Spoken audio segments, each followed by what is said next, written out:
Hello, everybody, and welcome back. We are here again at D Stone Disclosure.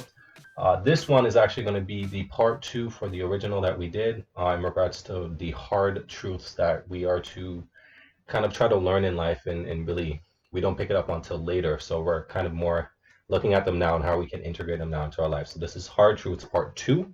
For anybody who missed Part 1, you can go look at it on the podcast websites, and you can actually check out all the podcasts that we had prior to coming up.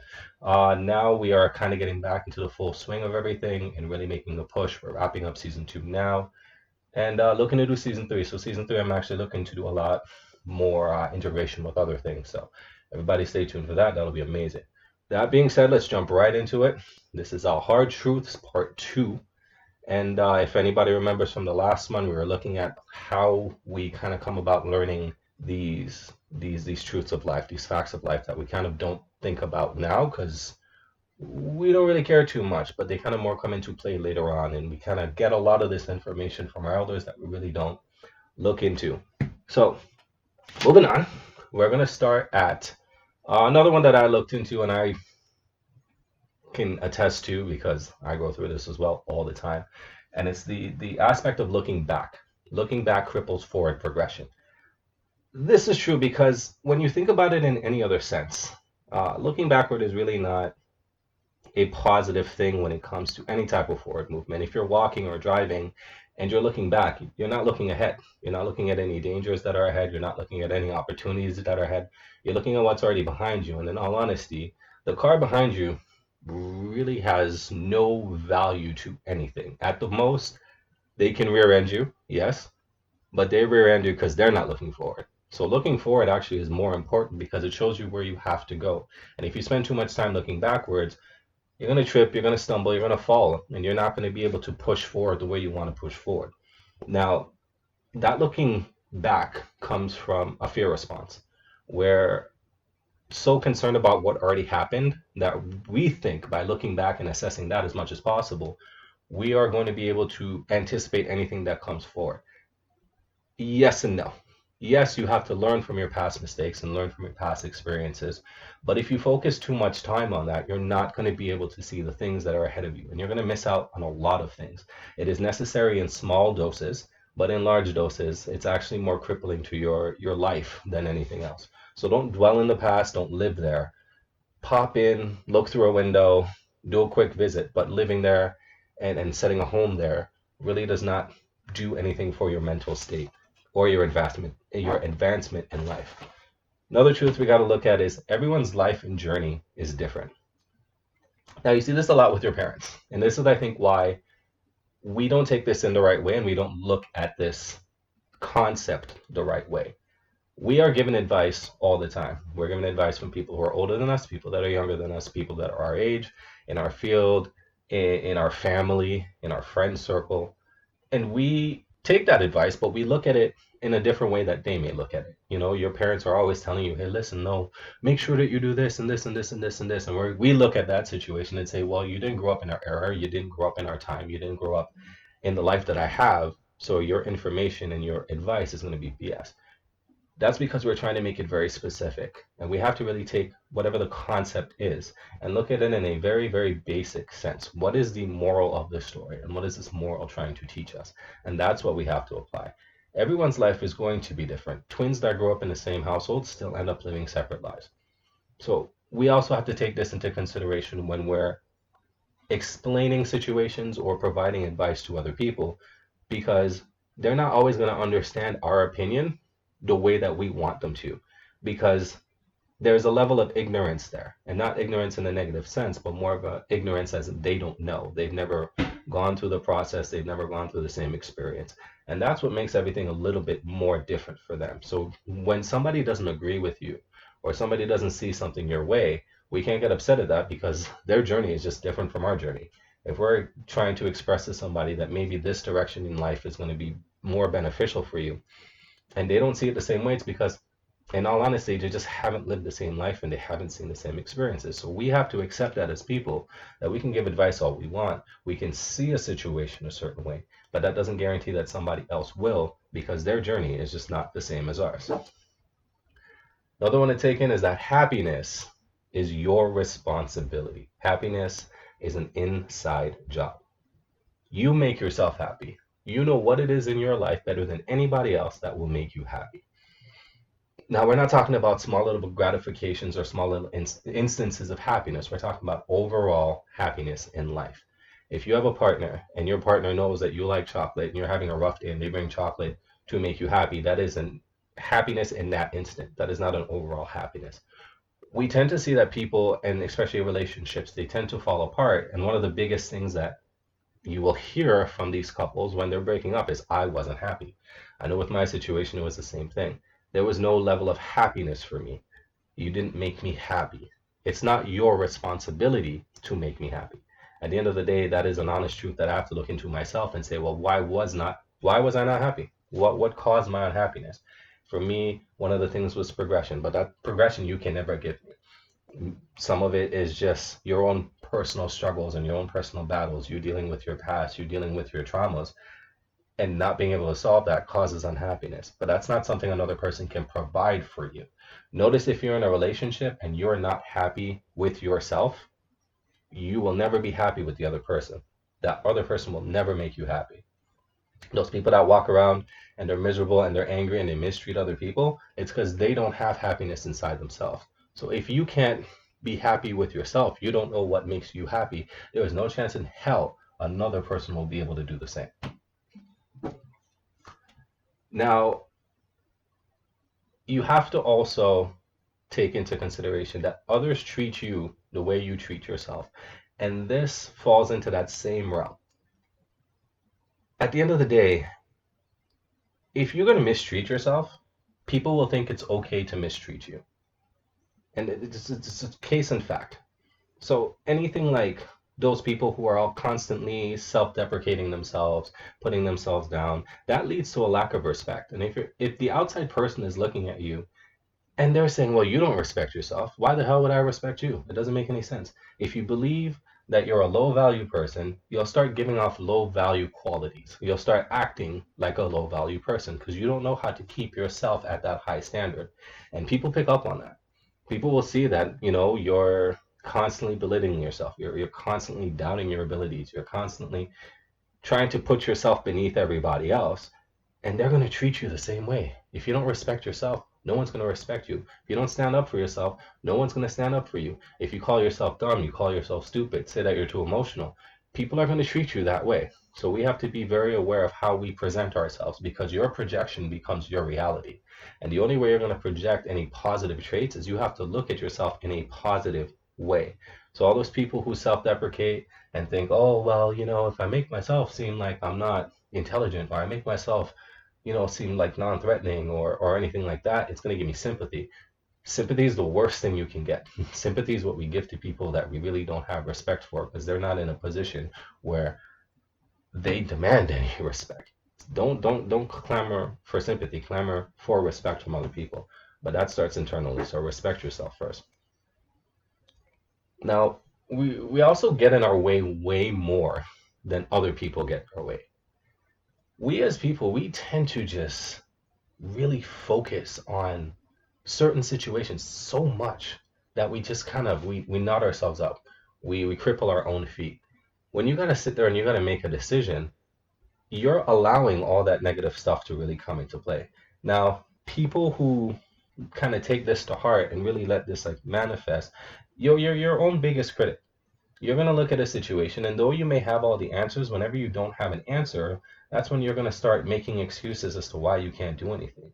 When you're not sure, you put more weight on the negative, and you create kind of like an escape. You create a reason as to why you're going to fail. You create a reason as to why you can't do this. And it's not anybody else. It's not, oh, my mother told me that, I wouldn't be good at this. It's not, oh, my boss won't acknowledge my hard work. Did you do everything that you could do? Are you looking into this way too much? Are you looking back and forth at the situation and saying, I've done everything I possibly can to kind of get to that point? And when it comes to making decisions, we cripple our own selves because we focus on the small things so much that we don't look at the bigger picture. Like I said in the last one, you'll never be 100% on a situation. You'll never be 100% sure on any decision you're going to make in your life. But if you give more weight to the negatives, then you do the positives. Now you're decreasing your overall perception of what this experience actually is and your odds of actually being successful. So we got to start getting out of our own head and really, really focusing on a proper balance, not giving any more weight to one thing than another, but just a statistical balance. And that's how we calculate how well we're going to be able to proceed in a situation. Now, one that I've really started to take in and take to heart was beneath anger is fear. Now, let me say that again so everybody takes that in. Beneath anger is fear. Every time there's any type of anger, anytime there's any type of intense emotion, it's a reaction to fear. And fear is coming from a traumatic response. Now, people who are angry are afraid of the outcome of a situation. They doubt their ability to manage themselves and that situation itself, and they crave control in that environment. And that inability to muster that control the way they want it is what creates that fear response. It's that fear that I'm not ready for this, that fear that I'm going to have a negative outcome to this situation. It's a fear that I'm going to hurt myself, hurt other people, not get what I need. And it's the inability to be able to kind of sit back and rationalize and put that together. Notice every time anger arises, it's immediate, it's right off the bat. And that's because that fear kicks in immediately because you now have not taken the time in order to find a way to pivot through whatever the situation is. That's why they always say cooler heads prevail in a situation because you're before you're letting that fear and that anger kick in, you're looking at the situation as how do I resolve this? And you look at it in a calm manner. So don't take it personal when somebody gets all angry and in their feelings and mad at the world for whatever the situation may be. They're just unable to take that time and they don't have that awareness to take that time to kind of quell the fear and look into the best way to manage whatever the situation is. Now, this next one's going to hit home for a lot of people, and I really urge everybody to take this one and kind of practice it for yourself. And it's honesty is rare, both with self and with others. We go through life and we talk about how this person was dishonest with us, and honesty is the one thing that I want in my life, and all of that. And I get that. It really is. Honesty is huge. But honesty also comes with responsibility. Honesty is a power, it's a huge power. And with great power is going to come great responsibility. Now, we have to look at honesty in two different ways. Are you honest with the people around you? And chances are every one of us will want to jump to say yes, but in all honesty, we know we're not. You know, there are things that you keep back. You know, there are things that you don't say. There are things that you feel like you can't say to certain people and you don't want to say to other people. And sometimes you don't feel like somebody deserves that honesty. I'm not going to sit here and say I'm the most honest person in the world because I'm not. It is what it is. Some people I can open up to about certain things and others I can't. Honesty works on a two-way street. You have to be able to feel safe in delivering that honesty to a person as well as receiving honesty from a person. And usually we can't do both very well. You're usually good at one. There are some people who are just very good at like, I'm going to tell you like it is and I don't care and da da da da da. And that other person is not good at receiving it. But those same people, if you were to hit them with a good dose of truth and honesty, they can't handle it either.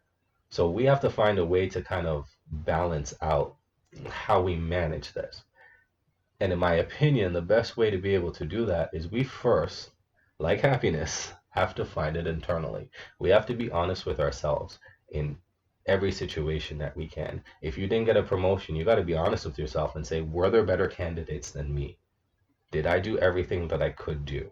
Did I put in the work? Did I ask for feedback? In your relationship? Did I do everything I could to try to make this relationship work? Did I put as much effort as I feel like I could have? Was my effort in the right place? Was I a bad person to this individual?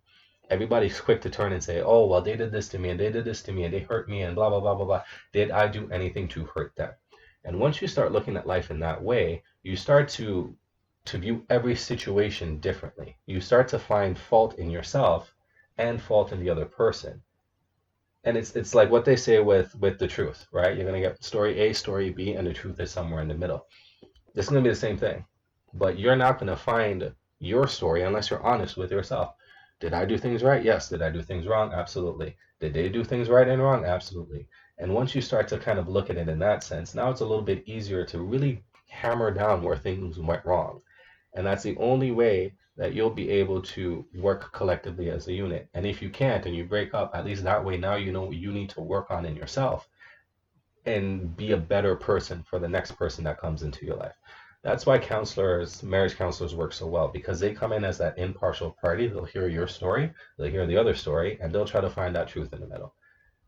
But you can do that for yourself. And you just really have to be honest with yourself and not have any type of ego. You have to put your ego away and say, well, you know what? I could have done better here. And once you start to do that, you'll see how much easier it is for you to kind of move forward in situations and how fast you get better to everything. Now, another thing is that we overthink way, way, way too much. Overthinking is no better than not trying.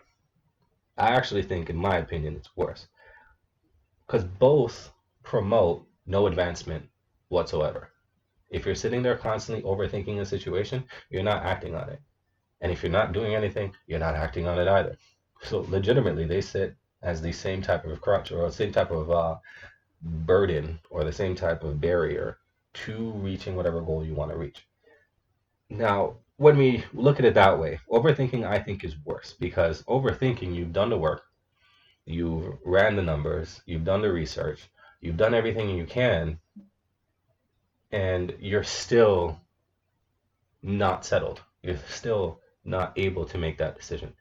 And if you have all the numbers and all the numbers make sense and you're still kind of fighting it, you're still like, I don't know. It's just not a good idea for you. Just don't do it. Whatever it is, just hold off on it because you're not going to be able to do the work to move forward.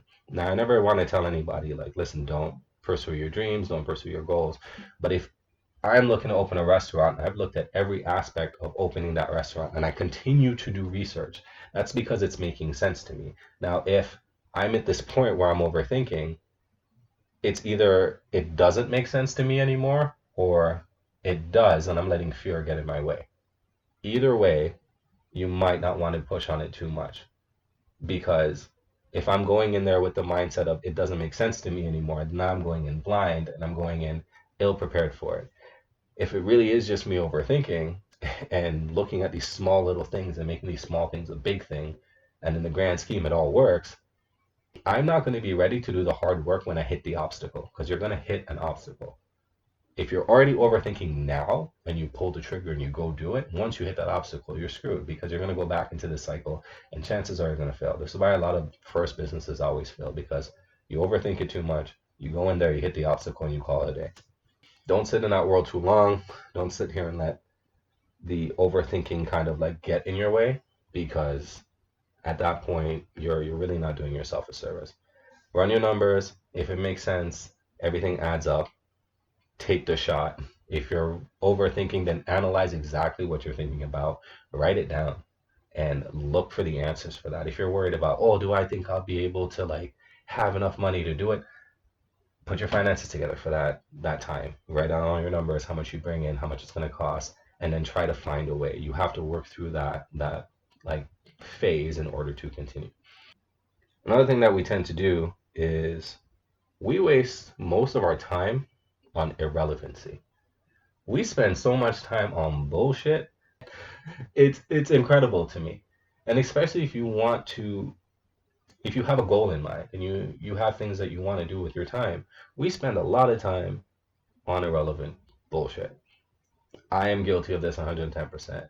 I go on social media a lot. I'm trying to kind of scale back on it because at the end of the day, I'm now using more of my social media for progression whatever business ventures I have, as opposed to just kind of like scrolling through BS. You know, I don't use my personal Instagram that much. It's more my other two, my business accounts that get the most action for me now. But at the same time, don't get me wrong, I'm gonna sit back every once in a while and be like, oh, well, let me see what's going on of these people that I don't even talk to. We waste time on getting involved in other people's problems that have nothing to do with us.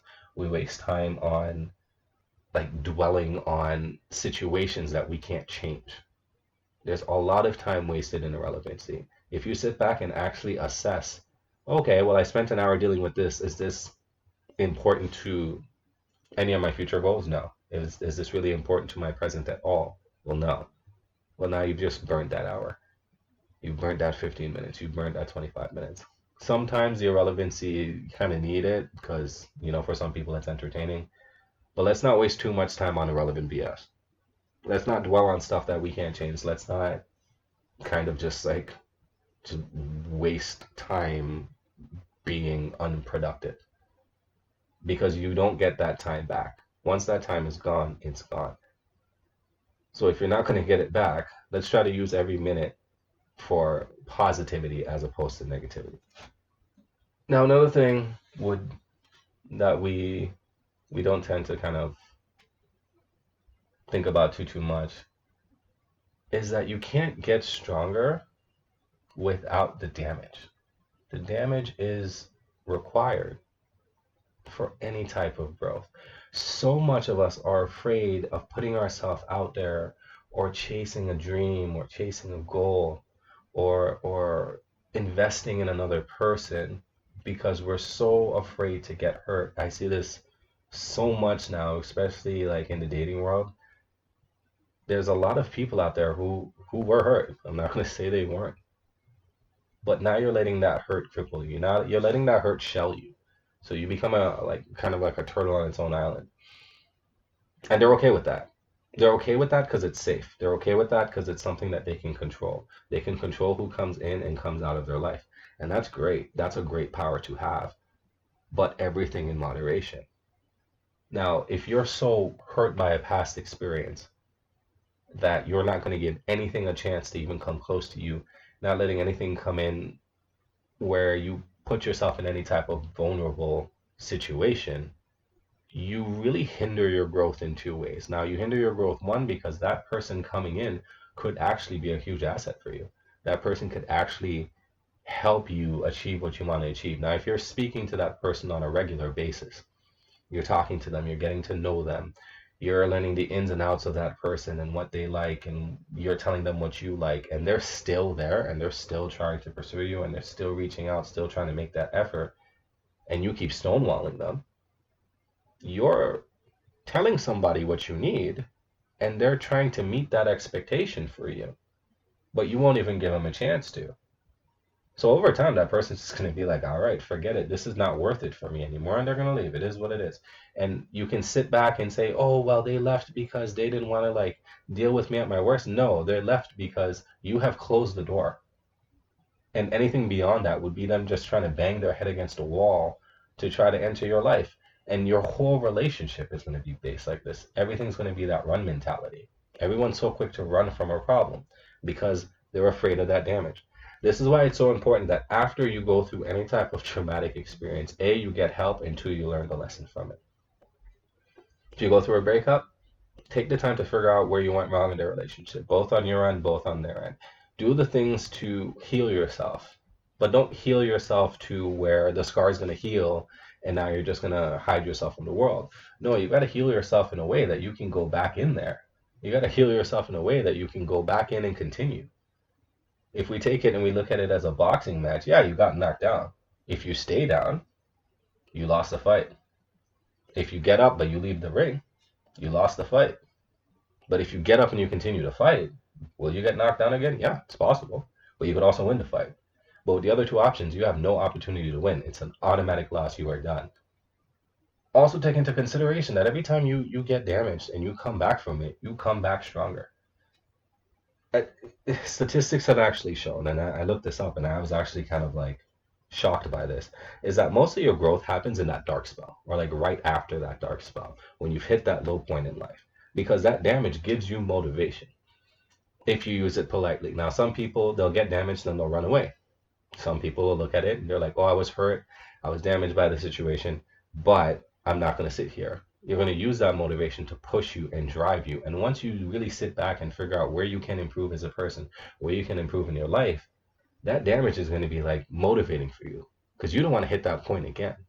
It's a reminder of like, oh, no, this is not a good feeling. So this is what I have to change so that if I'm in this situation again, I'll be fine. So let's not look at it as, oh, okay, well, if I'm just not there, then I'll be fine. Okay, great. But you'll never live a complete life that way because you're going to be cutting off so much freedom in your life instead of learning how to deal with it and just kind of progressing when it happens. Trauma is not a bad thing. You're most productive after trauma. So use the hurt for good. Now, you can't change anybody. And I know I spoke about this kind of before that change is inevitable. It is. Things change all the time. People can change all the time.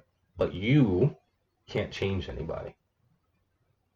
It's on that person to change. It's on that person to accept their situation and make that change. Now, some people may argue, well, if you're in a relationship and you treat the person like dirt, then you change that person. No, you don't. You don't change that person because that person has the ability to let that get to them or let that not get to them. That person has the opportunity to be in or be out. They're choosing to stay there. And by choosing to stay there, you know what you're going to go through. You know you're going to go through that hardship. You know that that person is a control freak. You know that that person is abusive. You're staying in a situation that is damaging to you. But that's a choice that you're making. So by making that choice, you're changing your perception. You're changing your own world because you're not doing the things to protect yourself. So it has nothing to do with the other person. Secondly, if someone comes into you, you come into someone's life and you're a positive person for that person and their life gets better, it's not you changing their life. Did you file documents for them? Yes. Do you make them dinner? Do you cook for them? Do you wash their laundry? Do you take care of the household? Do you support them when they're down? Absolutely. But they're choosing to change themselves because of a reaction to your love. It's a reaction to how you're treating them. But they're the ones making the change. They're the one going out there. They're the one who's letting your positivity affect them and they're making the change for themselves. That change is willingness to them. There are relationships where you can treat that person like gold all day, every day, and they'll still treat you like dirt because they're not willing to change themselves. They're okay with how things are. And people tend to change out of circumstance. Their change is just a reaction to what you're giving them and them accepting what you're giving them and making it a positive.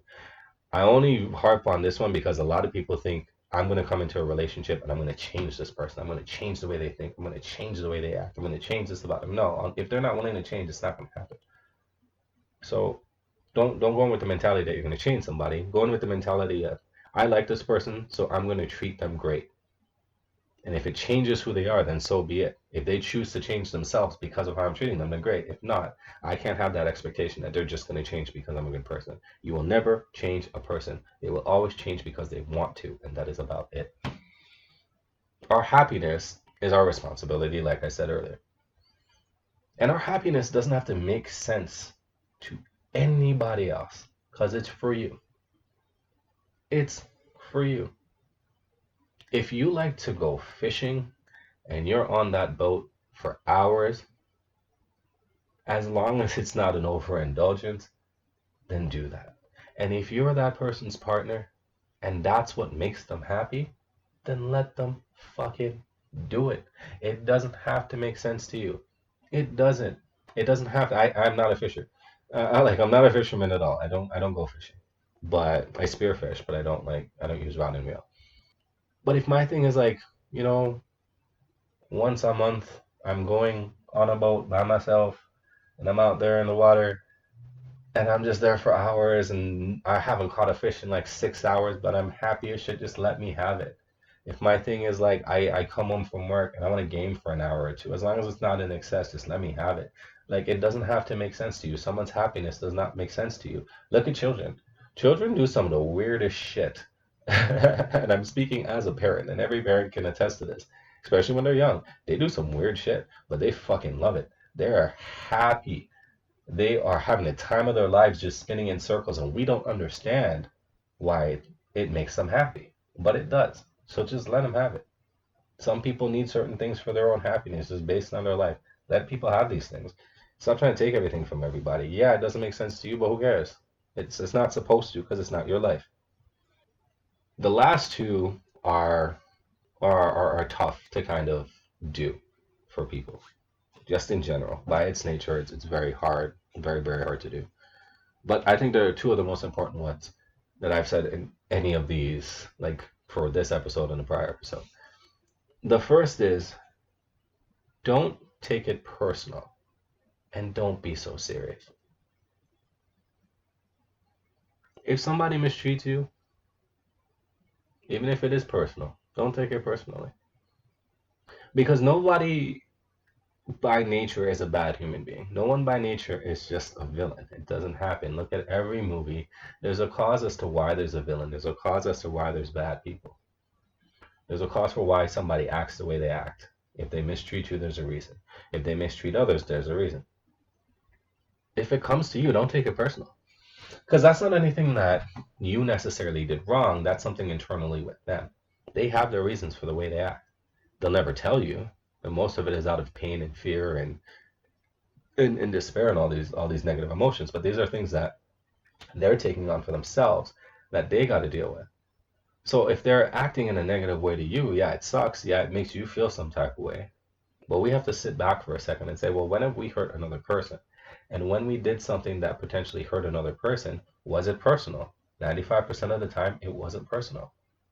It's just we weren't able to cope with a situation. We weren't able to handle a situation a certain way based on factors that are affecting us in our personal lives. If you didn't get a promotion, does it suck? Yeah. Did somebody less deserving possibly get it? Possibly. But don't take it personal. There's nothing you could have done. If you're not happy with where you're at, you're not happy with the way you're progressing in the company, you can have a conversation. You can ask, hey, listen, what do I got to do? But don't take it personal. Don't hate your boss for it. If your husband or your wife did something that pissed you off, don't take it personal. If they said something, don't take it personal. Because they didn't mean it personally or intentionally to hurt you. Even if like their reason was, I know it would upset you, they're responding to something else that maybe you did that upset them or some personal shit that they're dealing with and they just don't know how to handle it. So they lash out. Two, don't take life so serious. Is life serious? Yes. But don't take it so serious because if we're taking it so serious, if we're worried about every little thing, we want to make sure everything is perfect. And we want to make sure that we're here and we do this and we do that and we do this and we do that. And we just drill ourselves to the ground to get whatever we got to get. You will never enjoy the small things in life. And you're going to miss out on a lot of things that you could have done, a lot of things that you could have experienced. And I say this a lot to a lot of young kind of like young up and comers and young entrepreneurs and business people in that world. Yes, you want to get a certain goal. Yes, you have goals. There's certain things you want to do. But sitting back a little bit and enjoying some of that progress and enjoying that journey is great. We put so much emphasis on reaching the destination. And we think that once we get to the destination, that's where everything's going to be amazing. It's not about the destination. It's about the journey. Some of the happiest people I know and people who have lived very fulfilled lives, and I mean overall happiness, like they're like in their 60s, 70s, 80s, and they're happy as shit, aren't rich. They enjoyed the process. They enjoyed getting to where they got.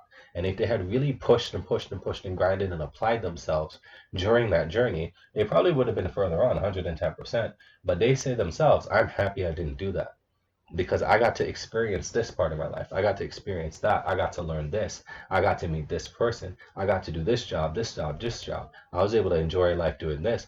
They enjoyed the progress to get there.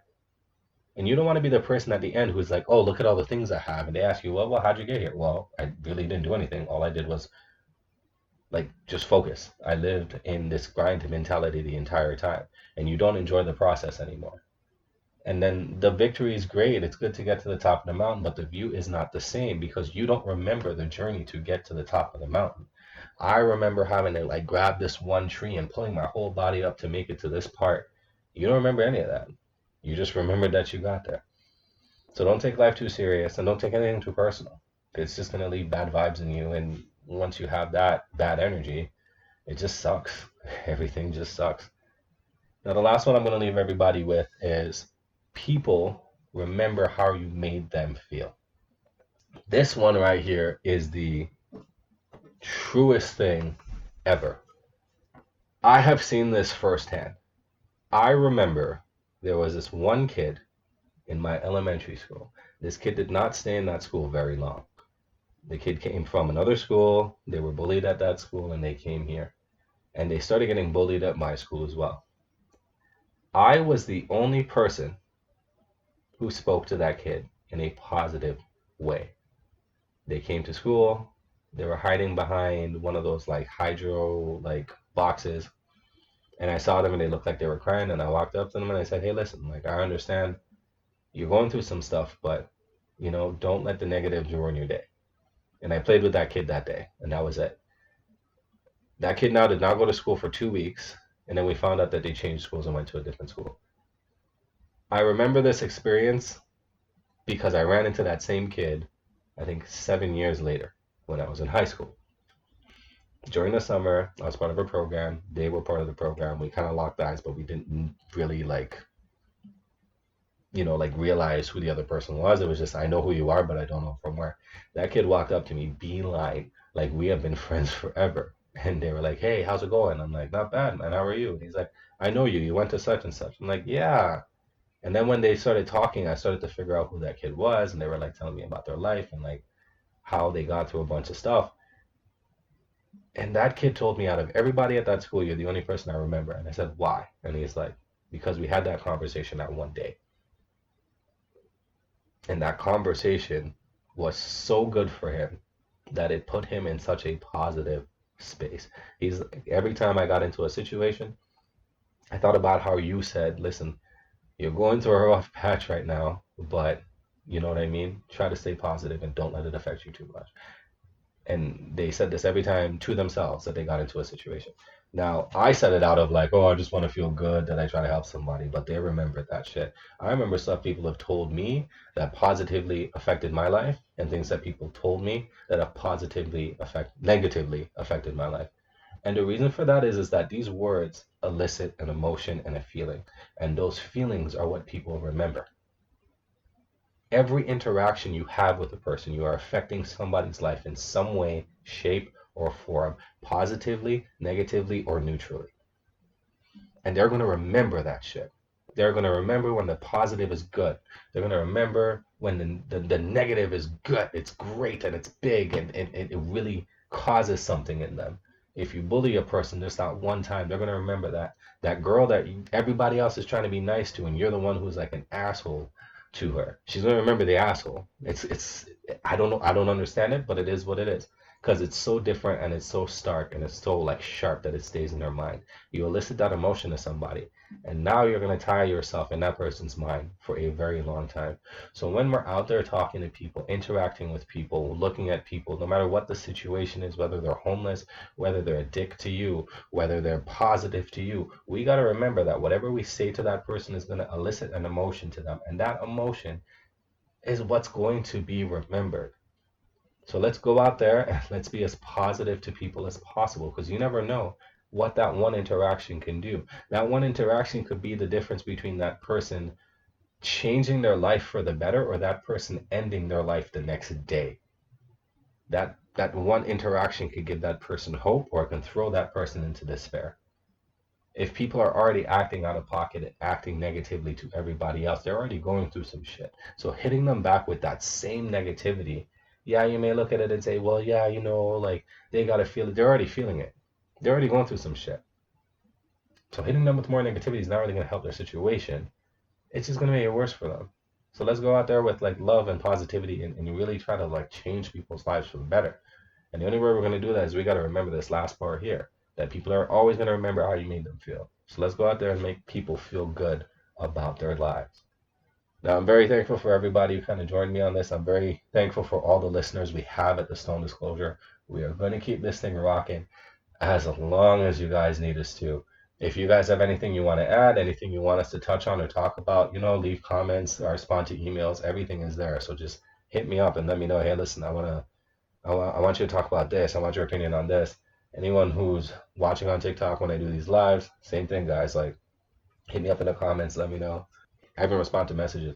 So let's try to take these in as much as we can and really kind of push this movement forward, just to kind of better everybody's lives as much as we can. And I'm saying this strictly for all the TikTok people who are watching. I love you guys so much. Hi to everybody. I didn't respond because I'm just so like busy. My lives are going to be a little bit different. Follow the podcast. Take a listen to everything that we've done before. As I said before, we're on YouTube. We're on Spotify. We're on Amazon Music, so Prime Music, and we're on Google Podcasts. I'm trying to see what I can work out with Apple, but Apple ain't being too nice right now. And with that, guys, just take this with you that I love every single person, everybody listening, everybody who's affected my life in any way, shape, or form, positive and negative. I remember y'all, even if it's negative, I still got love for you. With that, you guys know what I always got to say, right? Protect your heart.